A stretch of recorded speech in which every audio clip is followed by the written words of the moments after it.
ね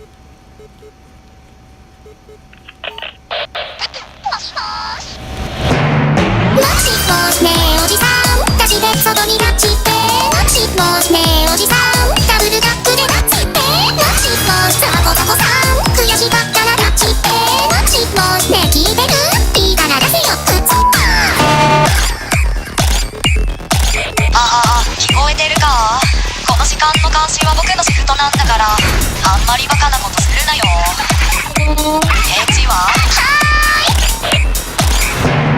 私が一番の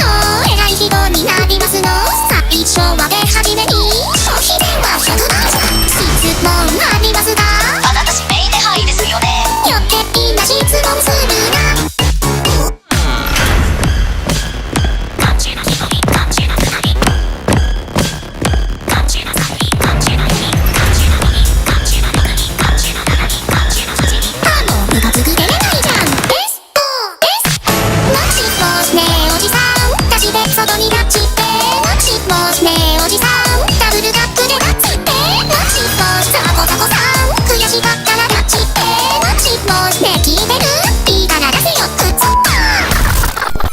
脱走後は何しようでこの頭ハゲさせてそのまま逃走中何にも盗みもしてないのもう捕まった